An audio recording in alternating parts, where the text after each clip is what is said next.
The methods of soliciting contracts, there are two means of awarding contracts.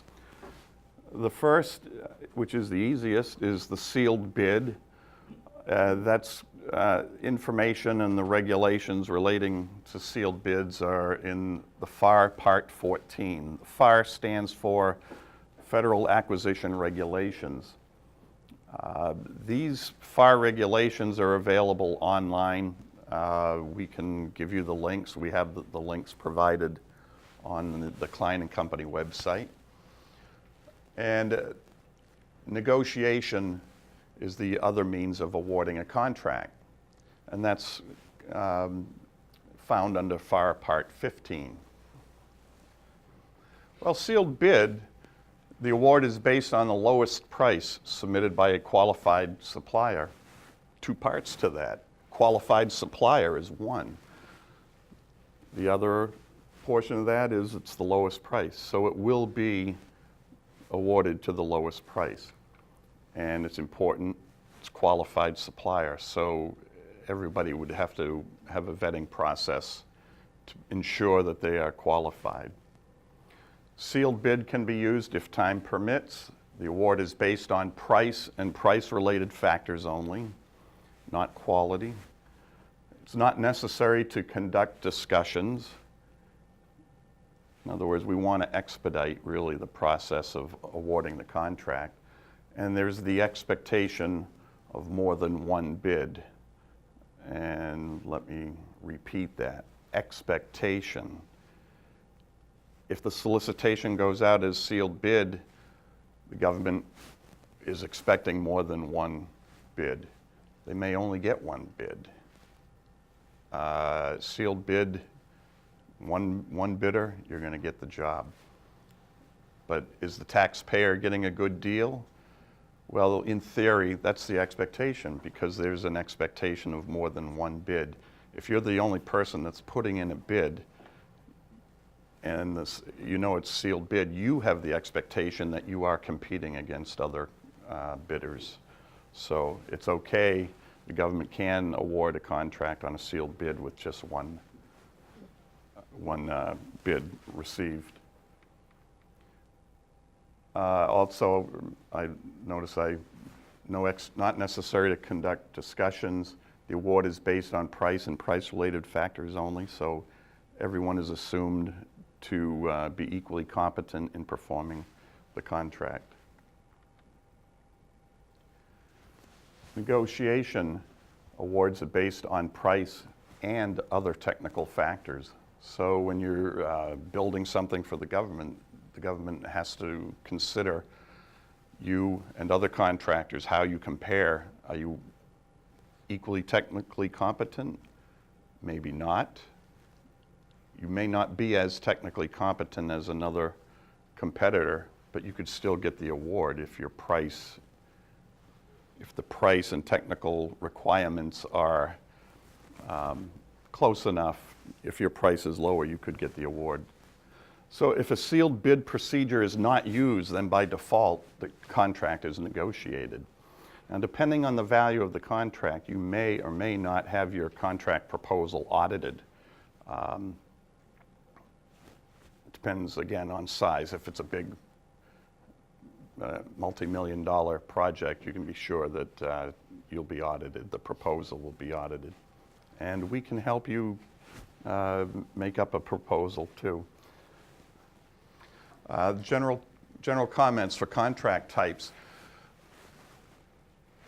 Contract is, okay, the government awards money in primarily three ways. The biggest and most common is contracts, as far as DOD is concerned. Other agencies don't do as many contracts as much as they do what's known as grants and cooperative agreements. Contract is either you've been contracted to deliver an item or to perform a service. So the government is paying you money and you're doing something for the government. R&D, research and development work, or you're doing construction or facilities work. Grants, on the other hand, is the government agency is giving you money for you to give to others. So the government is not getting a direct service or an item. So agencies like Health and Human Services are heavily into grants.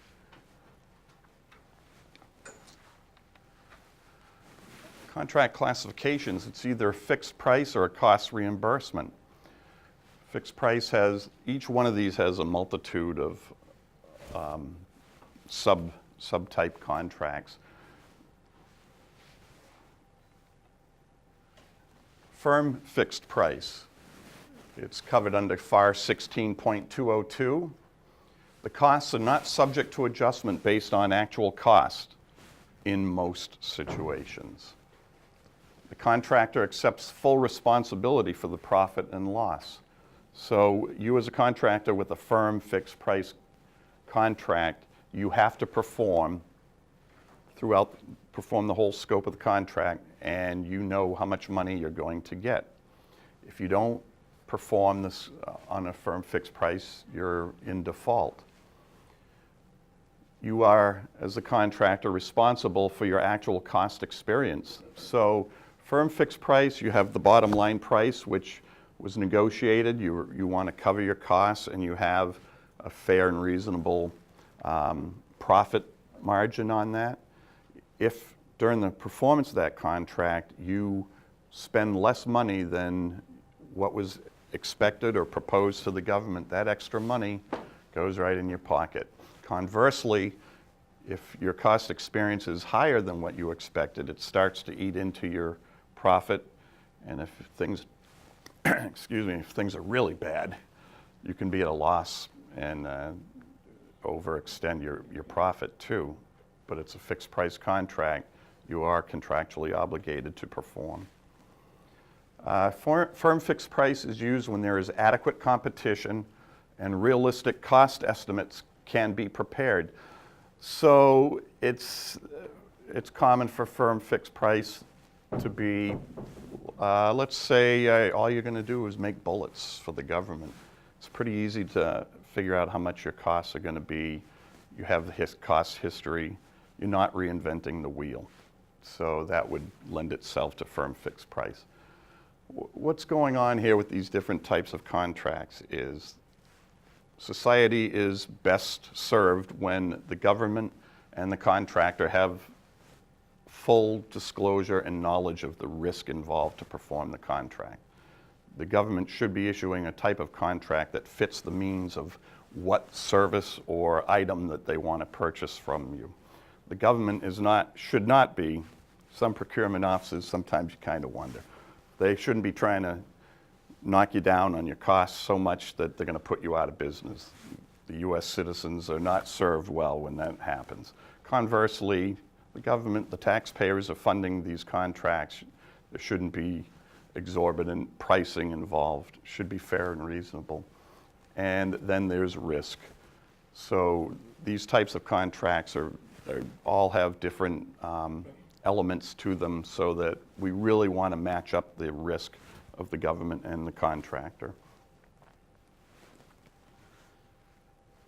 If you're doing a research and development job where we've already been to the moon, but let's say the first contractors are working to get to the moon. Never been to the moon before. We don't know how much it's going to cost. To lock a contractor in that situation to provide rockets, technology to get to the moon, fixed price would not work. That would be, way too risky for a contractor. A variation from fixed price incentive, where when the contract is signed, we have targets based on costs that have been established. It's proposed by the contractor, and the proposal gets audited. Profit is adjusted based on actual cost performance. So a firm fixed price contract, when you sign that contract, everybody knows how much the contract value is. It's right there on the bottom line. Anything other than that, there's going to be, when the contract gets performed, we don't really know exactly how much the contract price will be, what the government will pay. Fixed price incentive, profit is adjusted. So you have a target profit value at the time that the contract is signed. But then, based on your actual cost experience, your profit rate can be higher or lower. So there's incentive for you to cut costs. It's disclosed to the government, and so you can actually get more of a profit if you perform on a cost basis. Conversely, if the actual cost experience is a little bit higher than what you anticipated when you signed the contract, the amount of the profit decreases. There's a government contractor share in the over-under-underruns, and it is within the contract. It's spelled out what the mathematical computations will be. So when the actuals are less than the target actual cost, you're going to end up with more profit. Then you don't see these as often. Other fixed price, we have fixed price redetermination, fixed price with economic price adjustment, and fixed price level of effort. Level of effort, you have negotiated with the government how many labor hours you're going to perform on the contract. So there's a minimum amount of labor hours you have to perform to meet the level of effort. Economic price adjustment, this would be a good contract type if you were providing, let's say, maybe, I don't know if it's still the case, but certain electronic components needed gold. Gold's a precious metal and the price can be highly variable.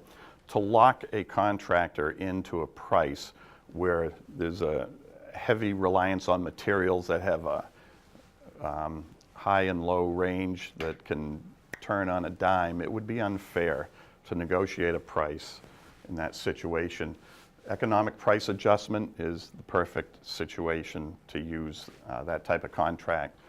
Let's say you anticipate the price of gold to be $1,000 an ounce, and the price goes up to $2,000 during the performance of the contract. The contractor can ask for a price adjustment so that he can recoup the extra cost that was not anticipated.